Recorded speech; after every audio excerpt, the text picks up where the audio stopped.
श्री गुरुभ्यो नमः।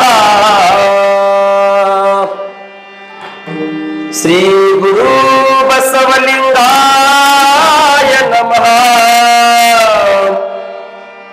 जय जयाजी सदा शिवा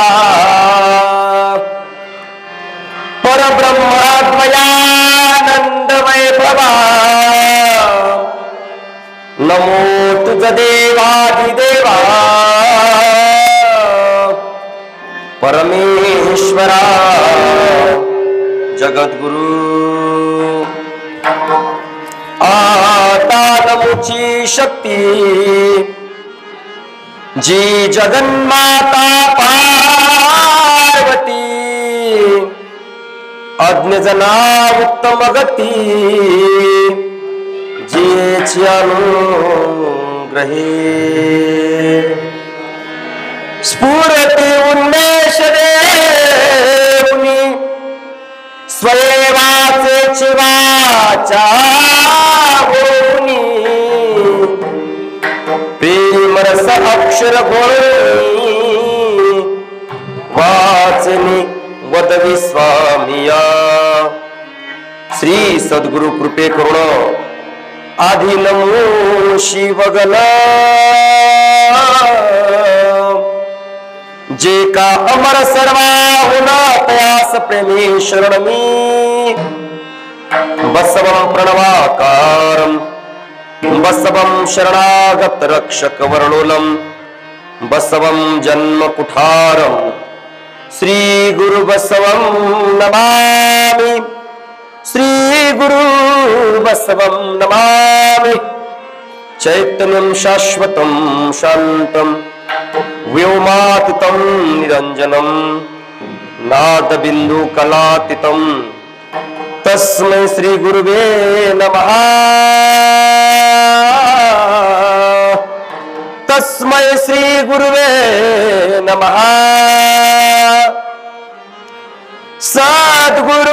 सद्गुरुने कृपा केली। सद्गुरुने कृपा केली चित्त ममता ही नेली। आता झालो मी निर्भय बळकट धरिले गुरुपाय। आनंद झाला मज भारी साठवेला हो अंतरी। आता झालो मी निर्भय बळकट धरिले गुरुपाय। लक्ष्मण माने गुरु कृपा। लक्ष्मण म्हणे गुरु कृपा ऐक्य झालो स्वस्वरूपा। आता झालो मी निर्भय बळकट धरिले गुरुपाय। शिवहार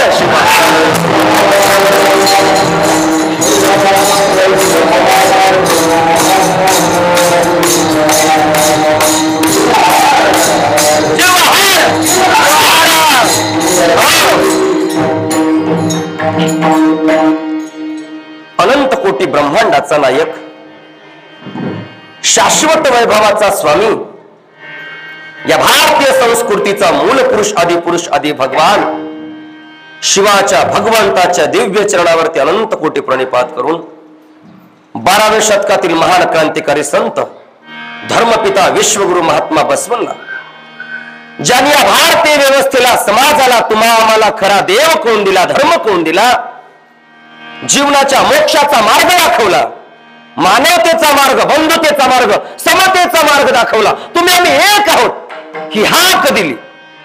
आपापसामध्ये मतभेद करू नका, जातीपाती मांडू नका, मितूपणा करू नका, लहान मोठा असा भेद न करता समतेने जगा, मानवतेने जगा, बंधुतेने जगा, प्रेमाने जगा. असं माणुसकीने जगता आलं तर जन्माचं सार्थक आहे. सर्व धर्माचा, देवाचा तुमच्या आमच्या भक्तीला अर्थ आहे. किंबहुना हा जन्म कळाला नाही, मानवता, माणुसकी कळाली नाही. किती देवदेव करूला लाव, धर्म करूला लाव, किती सकाळपासून संध्याकाळपर्यंत परमार्थ आहे, कवडी मोलाचा आमच्याला किंमत नाही. सगळ्यात महत्वाचं, सगळ्यात मोठं महत्वाचं, मानवतेला जपा, प्रेमाने जगा, मानवतेने जगा. समतेचा, मानवतेचा संदेश देणारे विश्वगुरु धर्मपिता महात्मा बसवण्णा यांच्या चरणावरती अनंत कोटी प्रणिपात करून 16व्या शतकातील संत श्रेष्ठ शिवयोगी संत शिरोमणी मन्मथ माऊली यांच्याही संजीवन समाधीला अनंत कोटी प्रणिपात करून कलियुगातील प्रति मन्मथ स्वामी पदवाक्य पारामान पारदृष्टी वसुंधरा रत्न शतायुष षड ब्रह्म सद्गुरु शिवलिंग शिवाचार्य गुरुमाऊली महास्वामीजी यांच्याही समाधीला अनंत कोटी प्रणिपात करून लिंगैक्य गुरुवर्य बसवलिंग स्वामी तमलूरकर यांच्याही संजीवन समाधीला अनंत कोटी प्रणिपात करून ज्यांच्या कृपा आशीर्वादाने, ज्यांच्या मार्गदर्शनाखाली हा सर्व समाज बांधव मोठ्या भक्तिभावाने गेल्या 48 वर्षापासून अखंड शिवनाम करतोय. अखंड शिवनाम 48 वर्षाची परंपरा आहे. जेवढा तुमचा सप्ताह मोठा तेवढी तुमची भक्ती मोठी, तुमची साधना मोठी, आणि याही पेक्षा आपल्या गुरुचा अधिकार मोठा. आदरणीय गुरुवर्य तुम्हा आम्हा सर्वांची मार्गदर्शक होती. गुरुवर्य शिवानंद शिवाचार्य गुरुमाऊली तमलूरकर यांनाही अनंत कोटी प्रणिपात करून या सेवेसाठी उपस्थित तुम्ही सर्व साधू संत गुणीजन गायक वादक कीर्तनकार प्रवचनकार मायबाप मंडळी, आदरणीय या ठिकाणी उपस्थित आम्हा सर्वांची गुरुमाऊली महेश्वर मूर्ती गायनाचार्य शिवभक्तपरायण माधय्य स्वामी नंदगावकर अनंत कोटी प्रणिपात करतो. ज्येष्ठ कीर्तनकार आमचे गुरुबंधू उपस्थित आहेत. आज मोठा भाग लाभ झाला, सखा सद्गुरु भेटला म्हटल्यासारखं. अलभ्य हा लाभ हृदय ऐसा. शिवभक्तपरायण जीवावत प्रेमावत इतकं प्रेम आणि नम्र जीवन आहे. साधू संतांच्या हृदयात राहावं, केवळ याच गुणामुळावर राहावं. ज्ञानाचा खरा अलंकार नम्रपणा आहे. वागता आलं पाहिजे, दास होता आलं पाहिजे, हृदयाला लावता आलं पाहिजे, त्याला खरा जीवन आणि संत म्हणावं. हृदयालाच लावतात आमच्या आदरणीय शिवभक्तपरायण शिवाजी महाराज बन्नाळीकर, त्यांना अनंत कोटी प्रणिपात करतो. आमचे हनुमंतराव पाटील गायनाचार्य कोटी प्रणिपात करतो. आमचे गायनाचार्य याच भागातले आपल्या त्यांनाही कोटी प्रणिपात करतो. आमचे सरपंच आहेत उपस्थित, त्यांना अनंत कोटी प्रणिपात करतो. या ठिकाणी उपस्थित परम आदरणीय आमचे अशोक पाटील हेड्डे आणि आमचे याच नगरीचा आमचं वैभव असणारे सेवेमध्ये, तत्पर सेवेमध्ये हात जोडलेलेच आमच्या मामाचे तमलूरच्या नगरीचा आणि गुरुमाऊलीचे संत चरण रज आहेत. चरणीची धूळ आम्हाला भेटली तरी गुरुमाऊलीचे उपकार समजतात. त्यांना अनंत कोटी प्रणिपात करतो. परम आदरणीय आमचे करीमलकापूरचे आमचे ज्येष्ठ कीर्तनकार गायनाचार्य सर्व अंगाने भूषित आहेत. परम आदरणीय आमचे प्रतापराव पाटील, त्यांना अनंत कोटी प्रणिपात करतो. माझे गुरुबंधू, माझा सखा बंधू, भाऊ, माझा दादा म्हणा, काही म्हणा, सखा तो जीवलग जीवीचा, जाती कुळाचं कुठल्याच घेणं देणं नाही, पण परमार्थाची, भक्तीची, भजनाची एवढी सेवा करतायत, समाजाची सेवा करतायत. अतिशय हटकर समाजात असो सुद्धा कुठल्याच गोष्टीचं वैभव नाही, जात नाही, पात नाही, भगवंताची सेवा करण्यात असणारे आमचे खंडूआना शेवाळकर कोटी प्रणिपात करतो. परम आदरणीय आमची तुम्ही सर्व शिवभक्तपरायण गायक वादक मायबाप मंडळी, आणि माझ्या जीवनात पहिल्यांदा योग आला, पिता पुत्र एका कार्यक्रमात आहेत. काय योग आहे मायबापानं, जीवनाचं सौख्य समाधान आहे. हल्ली अलीकडं म्हणू नये, पण बाप लोकाचा कार्यक्रम एका गिलासात चालू आहे अलीकडं म्हणू नये, हे समाजात वाढलं. पण बाप लोक एका कार्यक्रमात, एका कीर्तनात, एका भजनामध्ये, एकीकडे आमचा प्रणादाना मृदंग वाजवतात आणि त्यांचे वडील आमचे चन्नप्पा पाटील सेपेटीची सेवा करतात. धन्य आहे जीवन, धन्य आहे. यासाठी एकच उपाधी आहे, एकच उपाधी, धन्यतयाचा संसार, ही एकच उपाधी यांच्या जीवनाला लागू होते. त्या दोघांच्याही चरणावरती अनंत कोटी प्रणिपात करतो. तुम्ही उपस्थित या परिसरातून मोठ्या भक्तिभावाने गुरुमाऊलीच्या शब्दावर विश्वास, वचनावर विश्वास, चरणावर विश्वास असणारे गुरुचे तुम्ही आम्ही सर्व भक्त मायबाप मंडळी तुम्हा सर्वांच्या चरणावरती अनंत कोटी प्रणिपात करून या माझ्या पहिल्यांदा या ठिकाणी तमलूरच्या या सेवेमध्ये आणि आदरणीय आमचे दिगंबर पाटील लगुळकर फार मोठं जीवन चरित्र आहे, त्यांच्या सुद्धा चरणावरती कोटी प्रणिपात विनय करी. सगळ्यांना अनंत अनंत कोटी प्रणिपात करून शरणू शरणार्थी करून सेवेला सुरुवात. शिवहार शिवहार.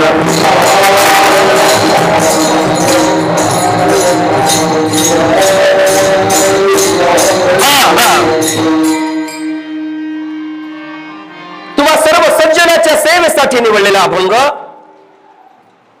संत श्रेष्ठ शिवसंत लक्ष्मण महाराजांचा 4 चरणाचा. गुरुची अनुभूती आल्यानंतर जीवनात काय परिवर्तन झालं, काय बदल झाला, काय शिवस्वरूपाला प्राप्त झालो. जो काही बदल झाला गुरुच्या अनुभूतीचा नाही, गुरुच्या संगतीचा, गुरुच्या जीवनामध्ये सत्संगतीचा लाभ झाल्यानंतर काय जीवनात बदल होतो हा सांगणारा अभंग आज घेतला. शिवहार शिवहार.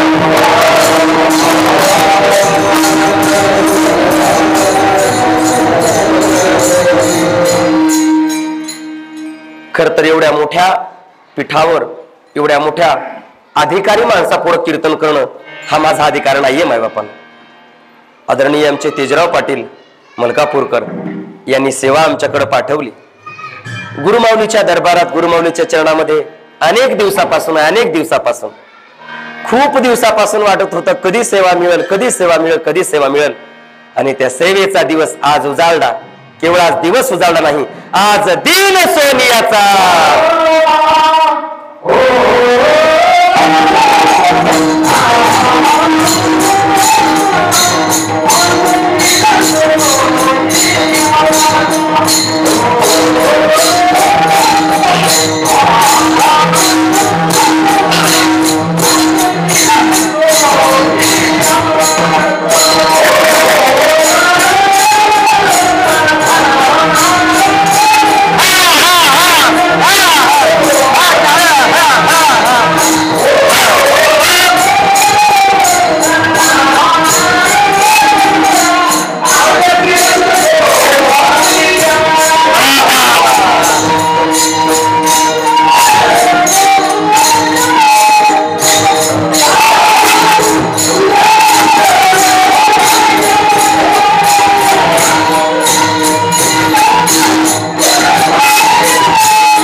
सोन्याचा दिवस, भाग्याचा दिवस माझ्या जीवनात उजाळला.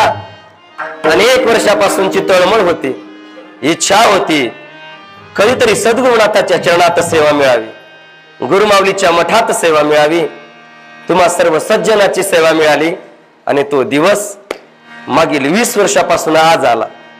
20 वर्षापासून कीर्तन रूपी सेवेला सुरुवात लहानपणापासूनच. आई वडिलांचं घराणं पारमार्थिक असल्यानं, साधू संत घरात मूळ असल्यामुळं आईच्या पोटातूनच शिकून आलो. पण कंबर बांधून संत सेवेला उभा राहिलो, समाजाच्या सेवेला उभा राहिलो. आणि परिसरामध्ये इकडे कुठे येऊ द्या, कुठे येऊ द्या, गुरुमाऊलीची महिमा गुरुमाऊलीचं श्रेष्ठत्व, गुरुमाऊलीचं नाम स्मरण ऐकायचं, कधीतरी आपल्या तमलूरकर आपांच्या मठात सेवा व्हावी, तमलूरकर आपाने आपली सेवा स्वीकार करावी. आणि होता होता होता ती सेवा मिळता मिळता मिळता 20 वर्ष लागले या मठामध्ये सेवेला यायला मायबापानं. आणि म्हणून माझ्या जीवनात आज खऱ्या अर्थानं भाग्याचा दिवस उजाळला. त्या निमित्तानं सज्जनाची तुमची सर्वांची सेवा आहे मायबापानं. सेवा करत असताना ही सेवा माझी नाही, सेवा अण्णा बसवण्णाची सेवा आहे, सेवा साक्षात मनमथ माऊलीची सेवा आहे, ही सेवा राष्ट्रसंतांची सेवा आहे, ही सेवा शिवानंद शिवाचार्य गुरुमाऊली तमलूरकरांची सेवा आहे. ही सेवा माझ्या सामान्य जीवाची नाही. होईल तसं 1 तासाभरामध्ये सर्व मिळून सेवा करू. शिवहार शिवहार.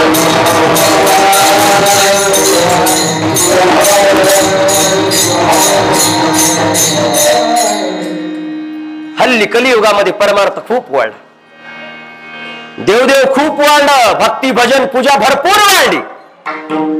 परमार्थ किती करतोय महत्वाचं नाही, परमार्थ कसा करतोय हे महत्वाचं आहे. आमची भगवंताच्या दारामध्ये, भगवंताच्या सेवेमध्ये वाटचाल कशी आहे हे महत्वाचं आहे. किती पूजा केली याला महत्व नाही, किती तीर्थ याला केले याला महत्व नाही. आम्हाला देव कळाला का हे महत्वाचं आहे, साक्षात्कार झाला का हे महत्वाचं आहे, देवाची आठवण झाली का, देवाने भेट दिली का हे महत्वाचं आहे. ज्या दिवशी भेट दिली परमात्म्याने, ज्या दिवशी भगवंताची भेट झाली, त्या दिवशी आमचा परमार्थ सिद्धीला गेला, शेवटाला गेला. त्या दिवशी आमच्या परमार्थाला खरा अर्थ प्राप्त झाला.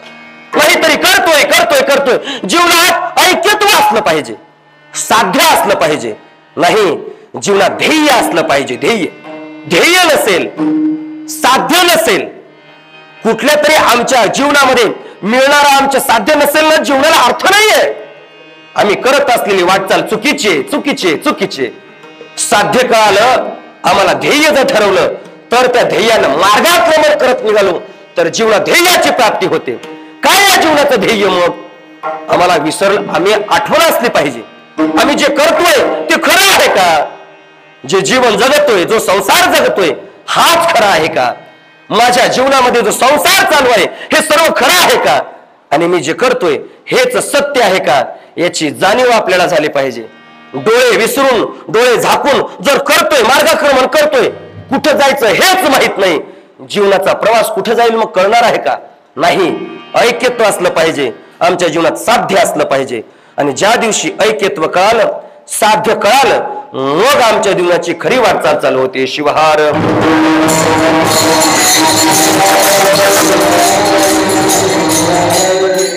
पण संसारी जीव अज्ञान आहे, अज्ञान आहे. हो तुम्ही आम्ही मायबापांनो, आपल्याला कळत नाही जीवनामध्ये सत्य काय, असत्य काय, मिथ्य काय, खरं काय, खोटं काय, अंत काय, आदि काय, अनादि काय, नाही कळत आपल्याला. स्वस्वरूपाची जाणीव का नाही कळत, नाही कळत आपल्याला.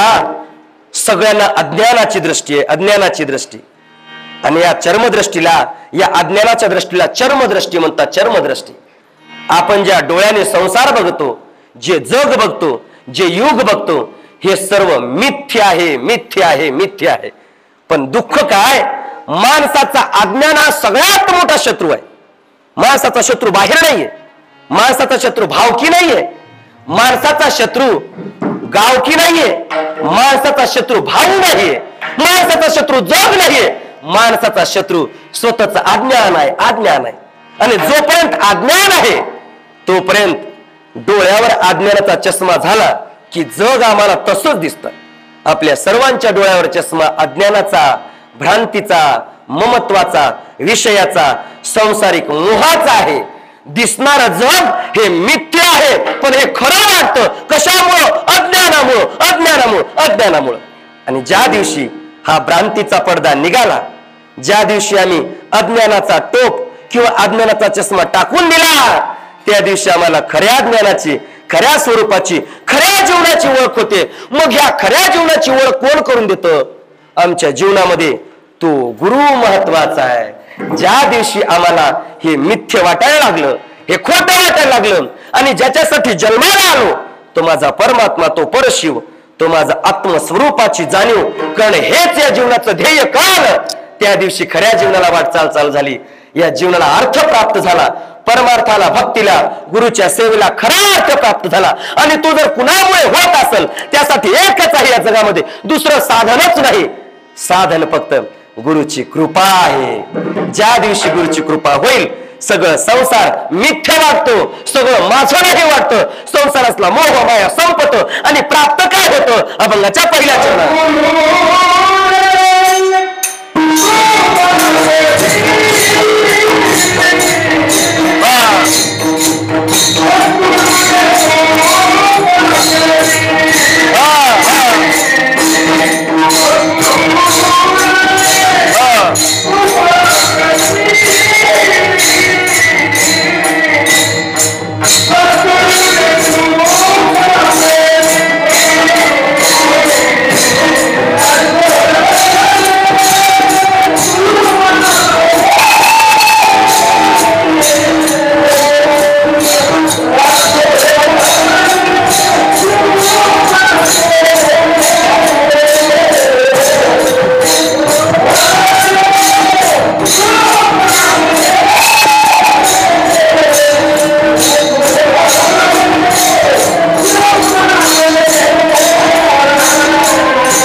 लक्ष्मण महाराजांनी जीवनातल्या अनुभूतीचा अभंग तुमच्या आमच्या पुढे ठेवला.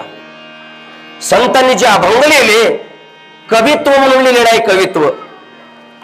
कवित्व वेगळं, गाणं लिहिणं वेगळं. गाणे येतात, कवी येतात आणि निघून जातात. गाणे जास्त दिवस टिकतात का? टिकत नाहीत. पण संतांचे अभंग संत साहित्य हे अनुभूतीतून उतरली, चित्तामधून उतरली आहे आणि त्यामुळं ती तारक आहे न संपणारी आहे. कशामुळे? केवळ त्यांना अनुभूतीतून त्यांनी शब्द लिहिले. अनुभूती आली. काय अनुभूती आली? लक्ष्मण महाराजांना अनुभूती आली. घरी राहून अनुभूती आली का? नाही. मन्मथ स्वामीला अनुभूती आली. त्यांना कळालं. कधी अनुभूती आली? भगवंताच्या स्वरूपाची. घरी राहून नाही, कपिलधारच्या दऱ्या खोऱ्या डोंगरामध्ये मन्मथ माऊलीला अण्णा बसून आला. संतांना शरणांना अनुभूती आली आणि अनुभूतीतून त्यांनी वचन साहित्य ठेवलं तुमच्या आमच्या पुढं. अभंग ठेवले, गाथा ठेवला, परमरहस्य ठेवला, शिवपाठ ठेवला. त्यांची अनुभूती तुमच्या आमच्या पुढे मांडली आणि आपण घेतोय, करतोय, गातोय. पण फक्त आपण अभंग तोंडावाटे म्हणतोय. कुठून म्हणतोय?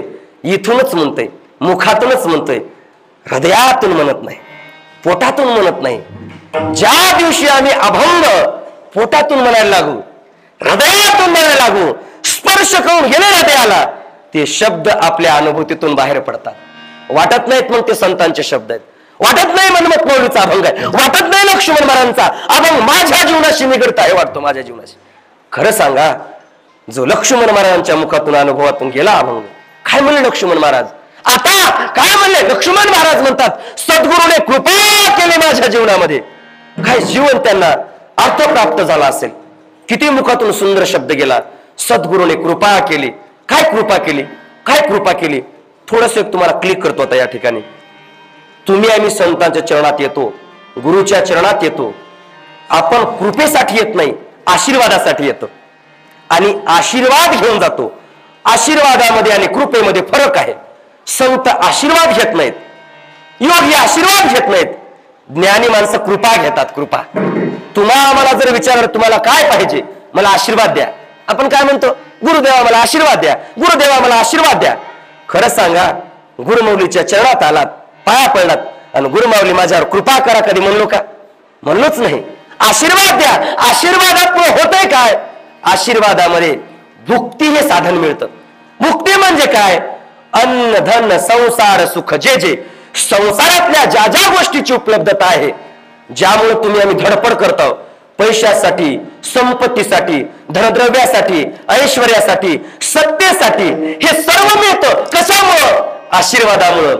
पण देव मिळत नाही. देव मिळायचा असेल, भगवंताच्या स्वरूपाची ओळख व्हायची असेल, त्याला कृपाच लागते. शिवहार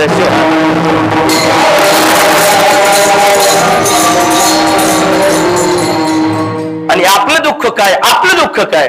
ज्या ज्या वेळेस आपण गुरुच्या चरणात गेलो, नाही विचारला गुरुदेवा माझ्या स्वप्नात शिवपाठ येत नाही गुरुदेवा, मी म्हणतो भरपूर पण मला अभंग पाठ होत नाहीत गुरुदेवा, गुरुदेवा मला तुमचं चिंतन का लागत नाही, गुरुदेवा माझं मन संसारात भगवंताकडे चिंतनामध्ये का लागत नाही, काय अभंगात येत नाही, का तुमच्याकडे मला यावंसं वाटत नाही विचारला आम्ही.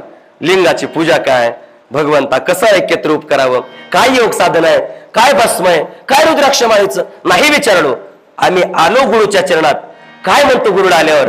गुरुदेवा लेकीला लेकरूच होईना चाललंय, बोरला पाणीच लागणार चाललंय, आमची म्हैस हरपली म्हणला एक जण माणूस. महाराजाकडे आला, महाराजाकडे आणि महाराजाकडे आणून त्यानं सांगितलं. महाराज म्हणले आम्ही 1 लाख रुपयाला म्हैस घेतली. मग काय नाही म्हणले, आम्ही तुमच्याकडे लय दुरून आलो म्हणले, लय दुरून आलो. राहू द्या बाबा, राहू द्या बस. गुरु महाराजाकडे गेला आणि म्हटला महाराज मी फार 200-300 फार 500 किलोमीटर आलोय तुमच्याकडं. बरं काय समस्या, काय काय अडचण आहे?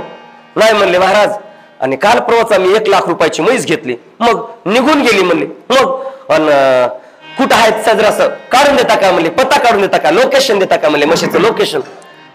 गुरुमाऊली तुमच्या म्हशी सांभाळाय बसले. आपल्या लोक बोरला पाणीचा लागणार चालले, पोराला नोकरी लागणार चालली, लेकरूला लेकरू होण्यात चालले.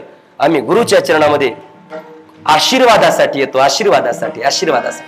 आशीर्वाद मिळाले, पण आशीर्वाद मिळाल्यानंतर तुम्हाला पुन्हा पुन्हा पुन्हा पुन्हा इथंच फिरावं लागेल. ममतेने, मोहाने, संसाराने, या संसार जीवनात पुनरपी जन्म पुनरपी मरणम, पुन्हा मरायचं, जन्म घ्यायचा, मरायचा, गाढवाच्या जन्माला, डुकराच्या जन्माला, किडा माशाच्या जन्माला, पुन्हा पुन्हा पुन्हा पुन्हा. पण फेरा चुकवता येणार नाही, फेरा चुकवायचा असेल, मुक्तपण व्हायचं असेल, स्वस्वरूपाची जाणीव व्हायचं असेल, एकच लागतं, कृपा लागते, कृपा. आणि म्हणून सद्गुरूच्या चरणात गेल्यानंतर संत गेले, मला आशीर्वाद नको देवा, काय मागितलं? मला संसारातल्या गोष्टीची गरज नाही. काय नाही? या संसाराच्या गोष्टीसाठी मी जन्मलोच नाही. किती दुःख आहे तुमच्या आमच्या जीवनाचं. ममत्व म्हणजे सगळं हे खरं वाटणं, त्याला ममत्व म्हणतात. ममत्व म्हणजे काय? महाराज म्हणतात चित्त ममता ही नेली. ममता म्हणजे काय? संसारातले लेकर बाळ ऐश्वर्य संपत्ती हे न सुटणं आणि हेच खरं वाटणं, बाकी सगळं खोटं वाटणं, याला ममत्व म्हणतात. शिवहार.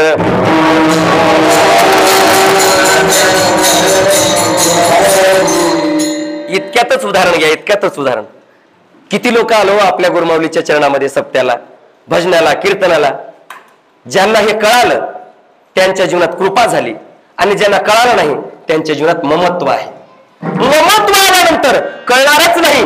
भ्रांतीचा पडदा शिव कृपेने घे. ममत्व म्हणजे भ्रांती आहे. भ्रांती, भ्रांती, चक्कर आहे डोक्यात, चक्कर पायात, चक्कर डोक्यात, चक्कर. माणसं जीवनात सुखी नाहीत. आता बघा तुम्ही माणसाला, कुणीतरी सुखी आहे का? कोणीतरी सुखी आहे का? संसारात फार मोठी प्रॉपर्टी झाली नाही, खूप पैसा झाला, खूप पैसा. बरं, मिळेलही गुरुच्या कृपेने, तुम्हाला पैसा मिळेल, बायको मिळेल, लेकर बाळ मिळतील, नोकरी मिळेल, पण खरं सांगा, सर्व समाधान लेकर बाळा बायकोत आहे का? पैसा झाला म्हणजे माणूस सुखी झाला का? नाही. बायको मिळाल्यावर माणूस सुखी झाला का? नाही. महाराज आधीच बरं होतं मला. त्याला विचारलं, मग सुख कशासाठी आहे? आम्ही जे जे मागितलं, जे जे मागितलं, या संसारातल्या सुखासाठी मागितलं. ममत्व घेऊन आलो, ममत्व. आणि जोपर्यंत ममत्व आहे डोळ्यावर, आम्ही हेच मागत राहू, हेच मागत राहू. परिणाम काय झाला माहित आहे का आमच्या जीवनामध्ये? जो देखे सो दुखिया बाबा, सुखिया कोई नाही रे. बघा लोकांना, एक तरी समाधानी आहे का? एका तरी जीवनात चैतन्य आहे का? हा, बोलू नका, न बोलता बी नागायचा. कुणीतरी सुखी आहे का? नाहीये. सगळ्याच्या तोंडावर 12 वाजले. हे दुःख कशाचं आहे? दुःख संसाराचे थोडा तुरा करी उमावर, तुरा करी उमावर, तुरा करी उमावर.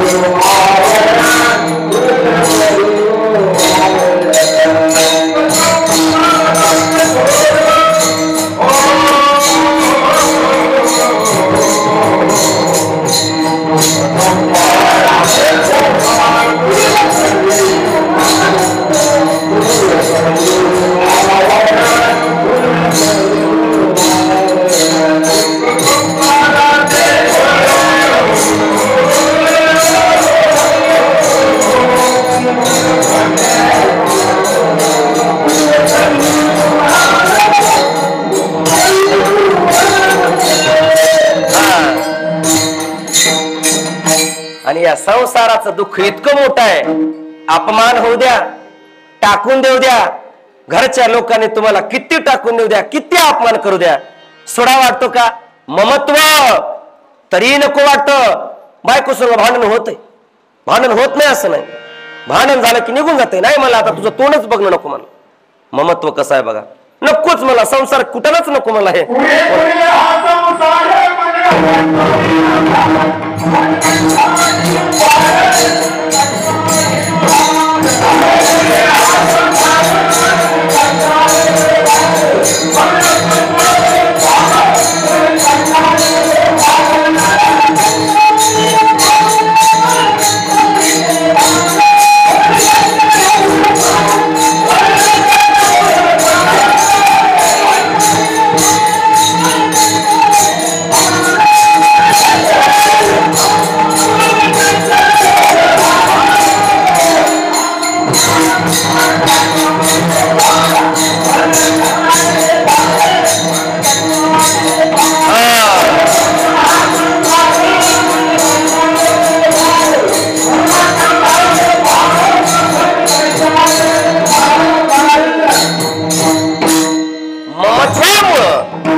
खोटं आहे ते आम्हाला खरं वाटतंय. ममत्व कारण आहे, ममत्व कारण.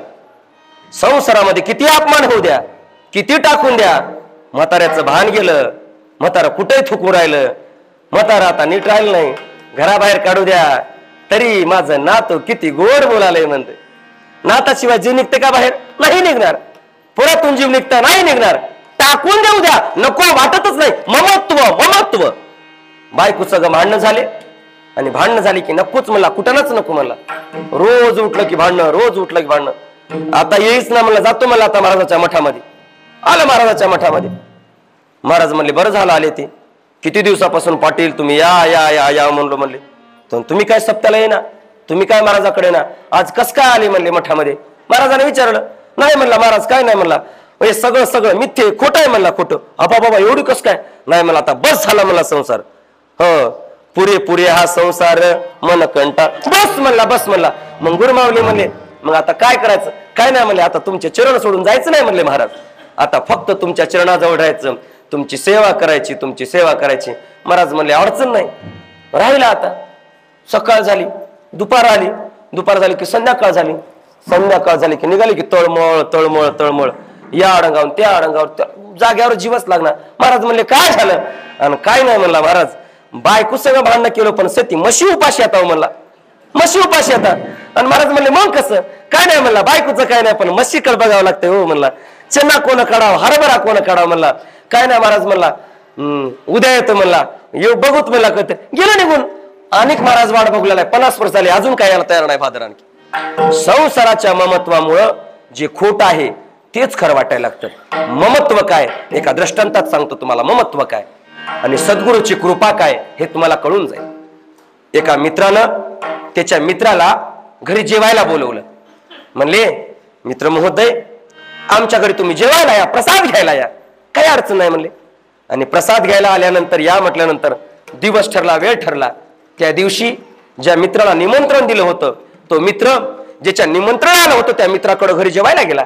आणि घरी जेवायला गेल्यानंतर दोघालाही सुंदर असा स्वयंपाक केला. पत्नीनं पत्नीला सांगितला खूप दिवसानंतर माझा मित्र आलाय, चविष्ट स्वयंपाक कर, सुंदर स्वयंपाक कर.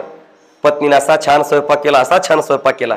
आणि स्वयंपाक केल्यानंतर म्हटले जेवायला बसा. बसले दोघायला जेवायला. जेवायला बसल्यानंतर घ्या म्हणले, गुरु थोर म्हणावा की देव थोर म्हणावा, आधी नमस्कार कोणासी करावा. सुंदर झाला श्लोक. घ्या म्हणले, घ्या. आता घ्या म्हणल्यावर खाली बघू लागलाय. मित्रानं चालू केलं घर मालकानं. आणि जे निमंत्रित म्हणून आला होता मित्र जेवायला ते घास घ्यालय, तोंडात चाकमाक करायला, खाली ठेवायला घ्यालय. अन्न त्या खिडकीने बघू लागला. खिडक्यानं त्या खिडक्यामध्ये ठेवले होते काय सेफ अंगूर, त्या खिडकीमध्ये केळी, वेगवेगळे फळ ठेवले होते, फळ. आणि याला बऱ्याच दिवसापासून फळाची लई आवड, खूप आवड. स्वयंपाक एवढा सुंदर झालता जेवायचा. जेव तोंडात घालतोय, खाली ठेवतोय, खट खट. मित्रानं पाहिलं आणि त्याला म्हटले, आणि मित्र महोदय काही चुकलं काय? स्वयंपाकाला काही कमी पडलं का? नाही नाही मग जेवण करा का? हो हो जेवतो म्हणले.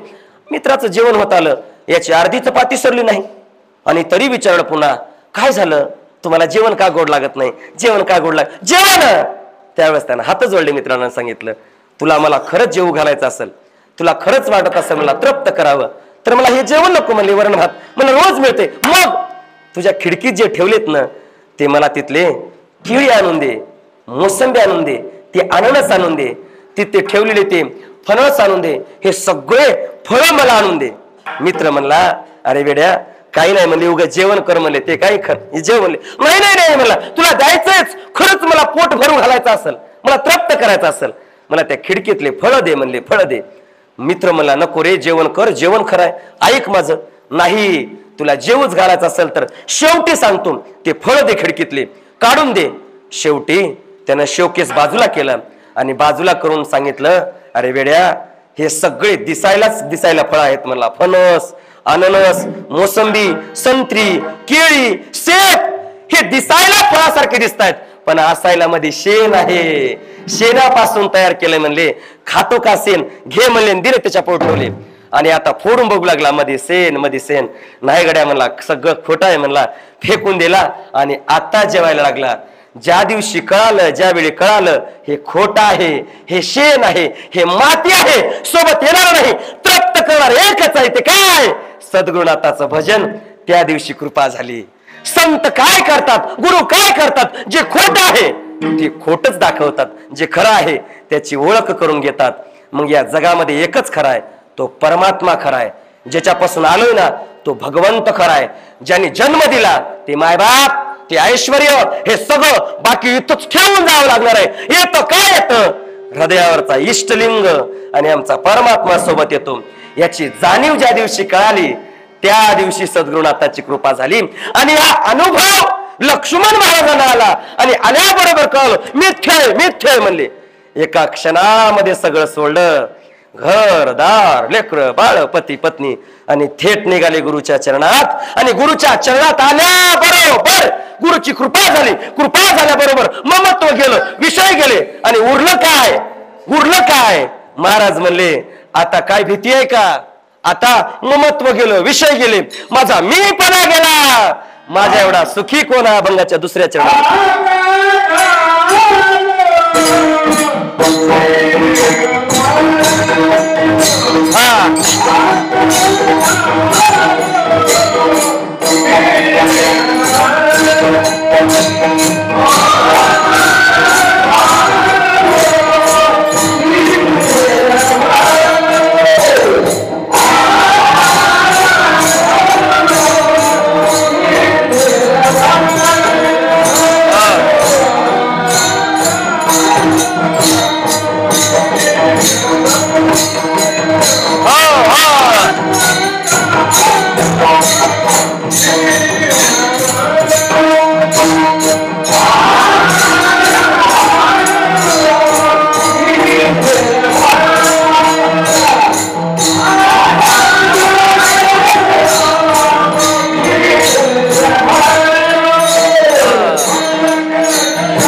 समय सूचकता दाखवणारा शब्द आहे, वेळेची भान करून देणारा शब्द आहे, आम्हाला सावध करणारा शब्द आहे. आता महाराज म्हणले, शब्द वापरला लक्ष्मण महाराजांनी, आता मी निर्भय झालो. संतांना काय भीती असेल, काय भीती असेल? संत एवढ्या अवस्थेचे, पण संतांना सुद्धा भीती होती. काय भीती? भीती होती विषय चोरांनी नाघविले, भीती होती वासनेची, भीती होती संसाराच्या मोहमाये ममत्वाची. पण महाराज म्हणले, हे सगळं कुठपर्यंत होतं? जिथपर्यंत मी या संसारात होतो तिथपर्यंत, या मंडपाच्या बाहेर होतो तिथपर्यंत, गुरुच्या चरणाच्या दूर होतो तिथपर्यंत. आणि ज्या दिवशी चरण धरले, धरल्याबरोबर आता समय वेळ दाखवला आणि सावध झालो. या वेळेला याचा अर्थ मागे होतो, सोडला, संपली भीती. पण आता ज्यावेळी चरणात आलो, पाय धरले. आणि पाय कसे धरले? बळकट धरिले. कसे धरले पाय? बळकट धरले, घट्ट पकडले. आणि जे पकडल्यानंतर निर्भय झालो, निर्भय झालो, निर्भय झालो. व्हायचंय का तुम्ही आम्हाला निर्भय? आम्हाला निर्भय व्हावं वाटत नाही, म्हटलो तरी व्हावं वाटत नाही आपल्याला निर्भय. या माणसाला या जीवनात घाबरणारा सगळ्यात भीतीदायक माणूसच आहे. कशा कशाची भीती आहे तुम्हा आम्हाला? सगळ्याच गोष्टीची भीती आहे. विषयांची भीती, महत्वाची भीती, संसाराची भीती आणि सगळ्यात शेवटी मरणाची भीती. सगळ्यात शेवटी मरणाची भीती आहे. माणूस सगळा भीत भीत घाबरत घाबरत आयुष्य भिण्यामध्ये जातं, आयुष्य भिण्यामध्ये. तुम्हाला काय वाटतंय? तुम्ही आम्ही काय मुक्त आहोत वाटेल काय? उगम म्हणायला पाटील म्हणता तुम्ही आम्ही. पाटील कुठं? गावातच पाटील. घरी गेल्यावर पाटलाची खरी आहे का? होय, हातानं तर घेऊन खावा लागेल पाटलाला. पाटलाची काय खरी आहे का? आणि आपण म्हणतोय निर्भय निर्भय निर्भय. मायबापानो, घरी आपली बायको ऐकत नाही, आपले लेकरं ऐकत नाही. निर्भय कधी होतो? मायबापानो, ज्या दिवशी चरणात आलो ना, विश्व कळालं, मोहमाया ममत्व संपलं, निर्भय झाला, निर्भय झाला. पण खरं सांगू, आपल्याला निर्भय व्हायचंच नाही, मुक्त व्हायचंच नाही. निर्भय मुक्त व्हायचं असेल ना, देवाच्या दर्शनाला नाही, गुरुच्या चरणातली गर्दी संपणार नाही, गुरुच्या मठातली गर्दी संपणार नाही, गुरुच्या सेवेकरीची गर्दी संपणार नाही. आपली फक्त गर्दी आशीर्वादासाठी आहे, संसारिक सुखासाठी आहे, गुरुच्या कृपेसाठी नाही, कृपेसाठी नाही, कृपेसाठी नाही. गुरुलाई वाट बघतात, तो गुरुदेव वाट बघतात, माझा भक्त कधी येईल, भक्त कधी येईल, भक्त कधी येईल. अवस्था झाली कुणाची? स्वामी विवेकानंदाची अवस्था झाली, निर्भय होण्याची अवस्था झाली. एवढं ज्ञानवान जीवन स्वामी विवेकानंद. आणि स्वामी विवेकानंदांनी चिंतनीय अभ्यासू अभ्यासू अभ्यासू. स्वामी विवेकानंदाला प्रश्न पडला, काय मला गुरु करायचा, गुरु करायचा, गुरु करायचा. आणि निघाले शोधत शोधत शोधत, गुरु करण्यासाठी शोधत निघाले. बरीच लोक भेटली, बरीच लोक. आणि प्रत्येक ज्याला भेटला ना, कोणी सांगितला नाही आमच्या भागात हा ज्ञानी माणूस आहे, तुम्ही गुरु त्यांना करा. स्वामी विवेकानंद जायचे, तिथे पाया पडायचे. आणि पाया पडल्यावर पहिला प्रश्न विचारायचा, गुरुदेवा मी तुमच्या चरणात आलोय, मी तुम्हाला गुरु करणार आहे, पण मला पहिल्या प्रश्नाचं उत्तर द्या. काय उत्तर द्या? तुम्ही देव पाहिला काय? काय तुम्ही देव पाहिला काय? जगात कोणी देव पाहिला? मग कोणीच नाही. आणि पहिला प्रश्न विचारल्याबरोबर पुढचा माणूस, मी देव पाहिला नाही. मग तुम्ही देव पाहिला नाही, मला देव मिळवून देता का? नाही देता येत रे, नाही देता येत, नाही देता येत. आयुष्य गेलं, आयुष्य गेलं. अनेक दिवस फिरले, सगळा देश फिरला, देश फिरला, देश फिरला. आणि ज्या दिवशी सद्गुरुनाथाच्या चरणात गेले, सद्गुरुनाथाच्या चरणात गेल्याबरोबर खरा गुरु मिळाला. आणि खरा गुरु मिळाल्याबरोबर पाय धरले. पाय धरल्यावर म्हणले, गुरुदेवा तुम्ही देव बघितला का? आणि गुरु म्हणले, हो मी बघितला. बघितलो? बघितला. मला दाखवतं का? एका क्षणात दाखवतो म्हणले. देव दाखवायचं काय अवघड आहे का? खरा गुरु मिळाल्यानंतर निर्भय होण्याची अवस्था. आयुष्यभर एवढा अभ्यास, एवढं चिंतनीय. स्वामी विवेकानंदांनी जर एकदा पुस्तक वाचलं, एकदा, आणि 5 वर्षाला विचारलो, तर त्यातला संदर्भ, पुस्तकाचं नाव, त्यातला संदर्भ, पान नंबर सहित सांगायचे, एवढी बुद्धिमत्ता तेज होती. आणि त्यांना काय गुरुच्या चिंतनाची आवड लागली असेल, त्यांनी जो गुरु शोधला असेल, तो गुरु कसा शोधला असेल? ज्या दिवशी गुरु मिळाले, गुरु मिळाल्यानंतर पहिला प्रश्न विचारला, गुरुदेवा तुम्ही देव बघितला का? गुरुने उत्तर दिलं, हो बघितला. मला मिळवून देता का? एका क्षणात मिळवून देतो म्हणले गुरु. देव एका क्षणात मिळवून देतो म्हणले. चला. आणि गेले स्वामी विवेकानंदाला घेऊन. काय करा? गुरु मिळण्यासाठी थोडी तपश्चर्या करावी लागते. काय करायचं? या हौदात उतरा म्हणले. हौदामध्ये उतरवलं. आणि हौदामध्ये उतरवल्यावर स्वामी विवेकानंदाच्या जवळ गेले. बुडा म्हणले, बुडा बुडा बुडा. स्वामी विवेकानंद बुडाले. आणि स्वामी विवेकानंद मध्ये बुडाल्यानंतर डोक्याला धरलं, दाबलं मध्ये गुरुनं. दाबलं मध्ये वरी काढीच नात. स्वामी विवेकानंद जीव घाबरला. किती वेळ माणूस पाण्यामध्ये राहील? आता मरतो काय की, जातो काय की, जातो काय की. हातपाय तळमळ करू लागले. गुरु बी असे पक्के होते चांगले. आणि गुरुनं जे पकडलं पकडलं, वर येऊ दिलं नाही. आता जातो का, संपतो का, जातो का? एका क्षणात जीव जातो म्हणल्याबरोबर आता मात्र गुरुने हळूच वर काढलं आणि विचारलं, आता कसं वाटलंय? आता कसं वाटतंय म्हणले. स्वामी विवेकानंद म्हणले, देवाची आठवण झाली की? म्हणले, कळाला का? खरंच कळाला म्हणले.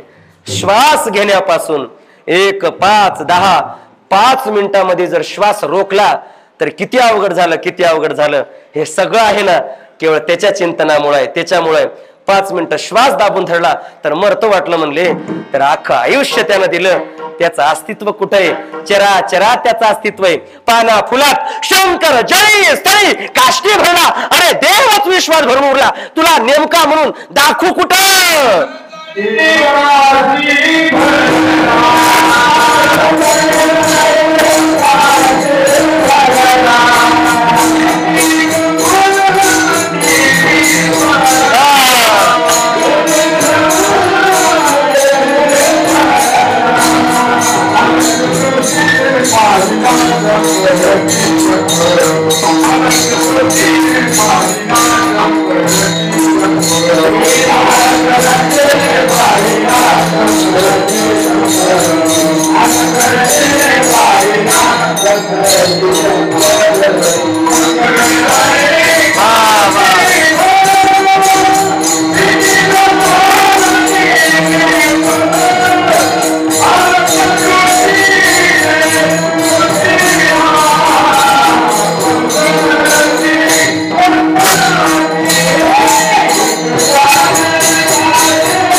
क्षणात देवाचं स्वरूप दाखवलं. बघ देव कुठं नाही देव. या पाना फुलात कणा कणामध्ये देव आहे. तुला नेमकं म्हणून दाखवू कुठं? शंकर जळी काष्टी भरला. एका कणा कणात आहे म्हणले देवाच्या स्वरूपाची ओळख. स्वामी विवेकानंद आयुष्यभर फिरत फिरत फिरत देव कुठं आहे, देव कुठं आहे, देव कसा आहे. गुरुमाऊलीची भेट झाली, सद्गुरुनाथाची भेट झाली. भेट झाल्याबरोबर अवघ विश्व त्यानं भरलंय म्हणले. फक्त काम काय केलं?